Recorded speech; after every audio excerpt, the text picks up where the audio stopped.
Welcome to the Explainer. Today, we're diving straight into a massive, radical shift happening right now in the world of work. We're going to explore the structural, psychological, and economic evolution of building a highly scalable, one-person agency.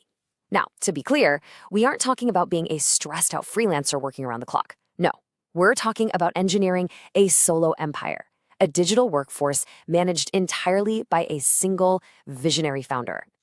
Let's kick things off with a pretty wild prediction. Dario Amodei, the CEO of Anthropic, predicts that the very first one-person billion-dollar company will appear by 2026. I know, it sounds like science fiction, right? But it's actually based on the staggering amount of leverage modern AI tools are putting into the hands of single operators today. It literally forces us to completely rethink what a solo founder is capable of achieving. So think about it. How do you actually scale an agency without hiring a single employee? For decades, growing a professional services business meant one thing. You hire more people, you lease office space, and you deal with massive, crushing overhead. But what if that linear correlation between human headcount and revenue potential is just broken? To understand this, we have to look at the new paradigm shift redefining the economic reality. We're essentially dismantling the old labor-based agency model. Traditionally, agencies sell human hours.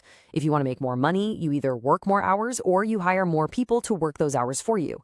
But a one-person AI agency flips that entirely. You sell systems and outcomes. You aren't managing people, you're managing digital agents. Scaling no longer requires increasing your headcount, it just requires better digital orchestration. And here's where it gets really interesting: 35%. By decoupling your revenue from the hours you actually work, solo agencies can easily achieve net profit margins of 35%, and honestly, frequently even higher, because you eliminate the traditional overhead, things like payroll taxes, employee benefits, commercial rent. Every single efficiency gain you make goes straight to your bottom line. So how do we get there? Well, it requires a major psychological upgrade, moving from an AI user to an AI architect. Because just having the tools, that's only half the battle. There is a huge distinction in how you apply them. An AI user is just trying to complete isolated tasks a little faster. They use ChatGPT to draft an email, or, summarize a quick meeting. But an AI architect, they completely redesign the flow of work itself. To build a solo empire, you absolutely must stop reacting to individual tasks and start architecting workflows where AI and human judgment combine seamlessly. You are designing the machine, not just operating a lever inside it. Which brings us to a super helpful way to wrap your head around trusting these systems: the junior intern mental model.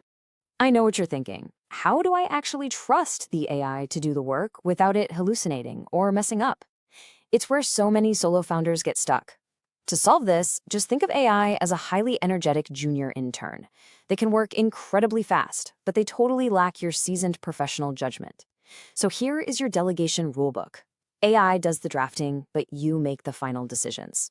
AI explores hundreds of options, but you prioritize the best one. AI summarizes complex data, but you validate the insights. The AI is doing the heavy lifting, but you are still steering the ship. But here is the absolute golden rule. The founder remains the final arbiter of quality, always.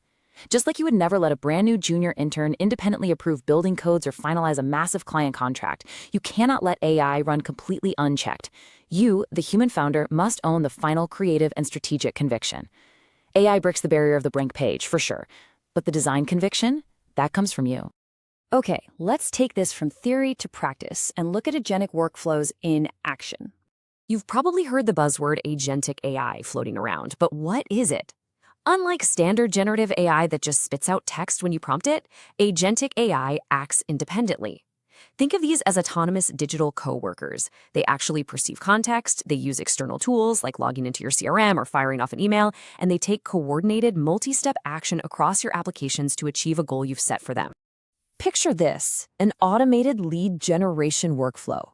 An agentic workflow can act as your tireless sales rep. Literally, while you are sleeping, the agent scrapes Google Maps for target businesses, uses an API to enrich the data with contact info, scores those leads based on budget, authority, need, and timeline, and finally, drafts highly personalized outreach emails. It's handling the entire pipeline autonomously. The financial impact here is just staggering. Nova Peak Digital used this exact setup to slash their lead acquisition cost from $38 a lead down to just $1.60. That is the sheer power of replacing slow, manual human research with structured agentic workflows. And it's not just sales. Imagine a 60-second client onboarding process. The second a new client signs a contract, boom, it triggers a workflow. The AI extracts data from the uploaded documents, runs verification and risk scoring, and automatically provisions their accounts and client portals.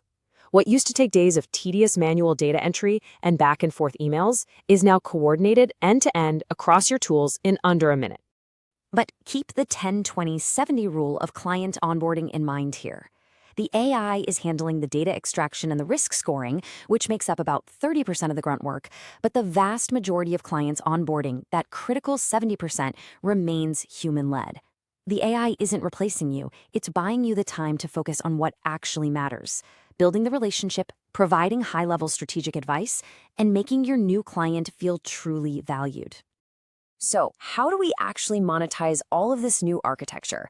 Let's talk about the economics of the solo agency. If you want to capture the massive financial upside of AI's execution speed, you absolutely have to ditch hourly billing. Period. Think about it. If AI does a 5-hour job in 1 hour, charging an hourly rate literally penalizes your efficiency. Instead, you need to shift to productized services. You sell fixed scope deliverables, use value-based pricing, and you rely on async-first communication. You are charging for the outcome and the value delivered, completely decoupled from the time it takes your digital systems to crank it out. And here is the magic math. A solo operator's essential software stack, we're talking your CRM, your automation tools, your AI subscriptions, usually runs just $300 to $500 a month. Because your overhead consists of cheap API calls rather than payroll taxes, healthcare benefits, and commercial rent, your profit potential is astronomical. You are capturing almost all of the value you create. So I want to leave you with this one final provocative thought to get the gears turning for your own journey. What role in your business are you still doing manually right now that a digital intern could handle? If you can identify that bottleneck and architect a system to solve it, you are well on your way to building your own highly profitable one-person agency. Thanks for hanging out with me for this explainer, and I hope you start building your automation stack today.